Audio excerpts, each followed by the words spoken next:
এই গ্রামীণ যাত্রাগুলিকে পুনরুজ্জীবিত করার লক্ষ্যে শালতলা গ্রাম পঞ্চায়েতের উদ্যোগে স্বাগত জানাই সুধী দর্শকবৃন্দ এবং মাননীয় বিধায়ক মন্ডলী, উপস্থিত স্বেচ্ছাসেবী বৃন্দকে মোড়াগাড়ি বিনাপাড়ি যাত্রা সংস্থার পক্ষ থেকে জানাই আন্তরিক প্রীতি ও শুভেচ্ছা। পরন্তু শ্রী শ্রী ঠাকুর রামকৃষ্ণ পরমহংসদেবের চরণ কমলে কোটি কোটি প্রণাম জানিয়ে শুরু করছি আজকের যাত্রাপালা।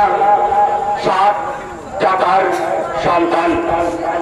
রচনা শ্রী ভৈরবনাথ গঙ্গোপাধ্যায়, নির্দেশনা শ্রী দিলীপ কুমার দত্ত, সহ নির্দেশনা শ্রী কার্তিক চন্দ্র কুণ্ডু, পরিবেশনা মোড়াগাড়ি বিনাপাড়ি যাত্রা সংস্থা। শুরু করছি যাত্রাপালা 7 টাকার সন্তান।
শীতল কখনো হতাশা সূর্য তবে গরম হয় না, কারণ এখন ওসব কথা বাদ দিয়ে দ্রৌপদী দত্তের কথা বল। হ্যাঁ রে বুঝো, আমাদের প্রতিদার ভগবান ছবিতে আমরা বলে সাজবে বলে যে মেয়েটাকে আমাদের সেই মারটাকে দেখেছিস? দেখেছি, এক নজর দেখেছি, যেন একটা সেক্স লোক। সত্যি মানে মেয়েটার মুখের চেয়েও পিছনের হাইজিনটা কিন্তু ফেরে নাই। তোর মাথা মেয়ে দেখার তোর কোনো আইডিয়াই নেই, বুঝলি পরেশ? মেয়ে ছেলের পিছন কি দেখবি? দেখবি সামনেটা কি বুক, মনে হয় কাঁচা খেয়ে নি। খাবে খাবে, কাজের শেষে আমি তোমাদের সবাইকে এক নজর করে ফ্যাট গাইয়ে দেবো, মন করে যাবে। কেমন জয় আমাদের কোনো মজা আছে না স্যার? মার খাওয়া সব লিং নিয়ে করছো পল্লীবাড়ি এন্টারপ্রাইজ প্রাইভেট লিমিটেডে অফিস করে না একমাত্র অধিকারী আমি এই গণপতি গোস্বামী। প্রতি বছর এই সংস্থার মাধ্যমে একাধিক হিট ভক্তি তৈরি করি। তাই তোমাদের হবে আশায় এরকম না হাজার হাজার তৈরি করে নাও, কারণ বিশ্বের বাজারে আমাদের কারবার পুলিশ জানতে না পারে। পারবে না স্যার, পল্লীবাড়ি এন্টারপ্রাইজ প্রাইভেট লিমিটেড ভক্তিমূলক ছবি ছাড়া অন্য কোনো ছবি করে না। আমরা স্যার ব্যাপারে পাবলিসিটি করেছি। পল্লীবাড়ি এন্টারপ্রাইজে উচ্চতম আমন্ত্রণ অবলম্বনে প্রতিদার ভগবান ছবিতে নায়িকা ও সহায়িকার চরিত্র অভিনয় করার জন্য নিত্য বিদে পরিণতি ভক্তিমূলক অভিনেত্রীর প্রয়োজন। জয়গুরু, কি ভাষা, কি ভাব, ওই ফলের সহজ পক্ষরে প্রভাব জর্জরিত সংসারে একাধিক মেয়ে সেই বিজ্ঞাপন করে আমার ইন্টারভিউর জন্য ভক্তানন্দ নিরঞ্জস্ব জ্ঞানঞ্জন সোহাগা জয় গুরু। ডাকতে হবে না স্যার, এখনই সে নিজে এসে বলবে। আমার বাড়ি বলছি সেই শব্দ কেন? ও উত্তম শরণং গচ্ছামি। প্রথমে এই কথা বলবো কেন স্যার? আমাকে বলতে যায় দাঁড় করুন, হবে তো?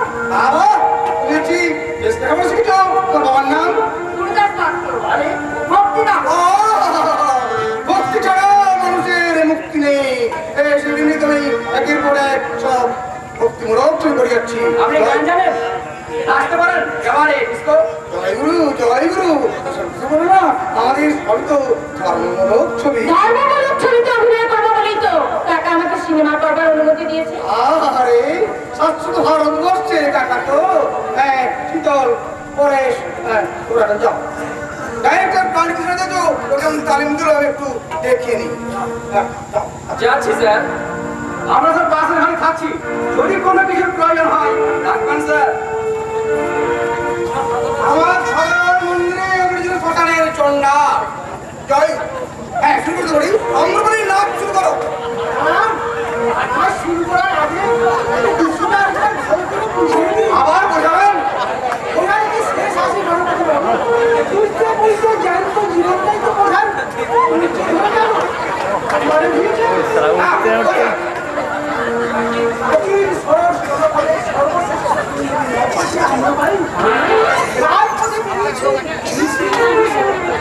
তার যৌবন ছন্দিত পদক পাগল করা ওরাল সামন্ত যৌবনের তার রাতের অনিধির উদ্দেশ্যে ওঠে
আমি এর কথা বলছি কেন? বেশ তো বলবো, 1000 বার বলবো।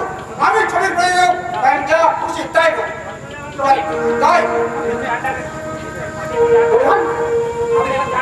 আপনি শেষ তো আমি বুঝিয়ে দিই। বোঝান পেটে খেলে যে পিঠে সইতে হয়, এই সহজ কথাটা আমরা তালিকে বুঝিয়ে দিন স্যার। মানে বুঝেছেন? ওসব অমুকটাই নষ্ট করে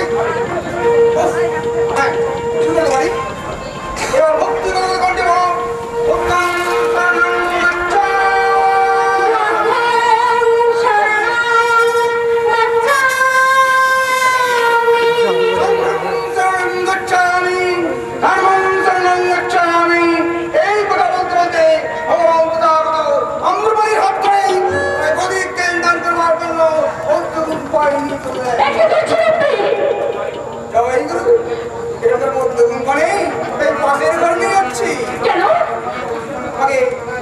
দান করবো বলে আপনি কি আমার সঙ্গে অভিনয় করছেন?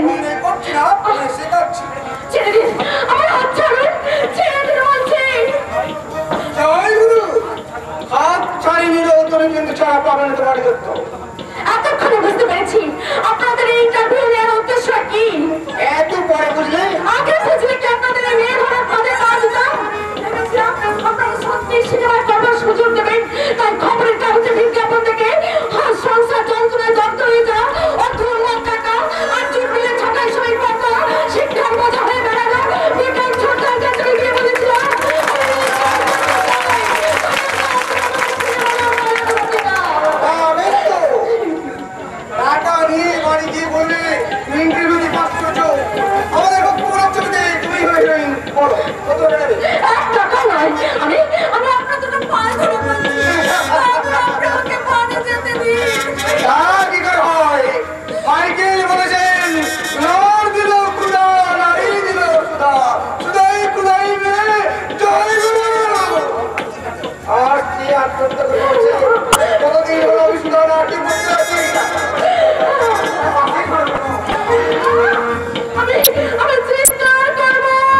করছে না? না, লোপাকে গয়না দিয়েছেন তার বাবা গণপতি গোস্বামী। আমার মেজো ভাই তাকে কিন্তু দেয়নি। তোমার ধারণা ভুল। আমার ধারণা বলতে পারে না পার্বতী, আমার মা আমাকে ভুল শিক্ষা দেয়নি। তাই আমি আমার মেয়ের ভুল শিক্ষা ছড়িয়ে দিয়েছি দুই ভাই আর এক বোনের জীবনে। সত্যকে জয় করার জন্য নিজেরাই করেছি ব্যারিস্টার। দাদা, সেই মামলার রায় আজ বেরিয়েছে। টোটালি সত্যের উপর আর্গুমেন্ট করে আমি আমার মতকে জিতিয়ে দিয়েছি। পার্বতী, এ আমার নির্ভুল ধারণার ফসল। তেমনি প্রশাসনকে দুর্নীতিমুক্ত করার জন্য আমার ছোট ভাই তিনজন জজ পুলিশ অফিসার। কি কাজ আছে? গৃহবধূকে পুড়িয়ে মারা অপরাধে শ্বশুর শাশুড়িকে দোকানে ঢুকিয়ে দিয়ে এসেছি। এবার একটু বিশ্রাম নেব। না, আমার সঙ্গে বিশ্রাম নেওয়ার সময় নেই। কি বলছো? সময়ের ছুটি নেই, কর্তব্যের অভিমান নেই। আজ প্রথম বিশ্রাম সময়, ওটা তো বাড়ি ফেরে নেই। কোথাকার খেতে পারি তো বাড়ি ফিরে নি বলে ঠাকুরপো বিশ্রাম নিতে পারবে না। পুলিশ বলে কে করে দশ আপনি এখানে এসে রেখে দাও। তুমি কি কথা বললে? বলতে তো ঠিক কথাই বলেছে মা। পুলিশ হলো তো ছোট্ট করবো মানুষ। পুলিশ মানুষ হলেও সাধারণ মানুষ নয়। সাধারণ মানুষ তখন নিশ্চিন্ত হয়ে ঘুমোয়, পুলিশ তখন জেগে থাকে অতন্ত্র প্রহরী হয়ে। সুখ দুঃখের সংঘাতে সংসারী মানুষ যখন ক্ষতবিক্ষত হয় তখন তার বিষয় ফলায়। কেন এই আপদ বিপদের কথা এই পুলিশের কাছে। তাহলে পুলিশ ছুটি নেবে না? ছুটি নিতে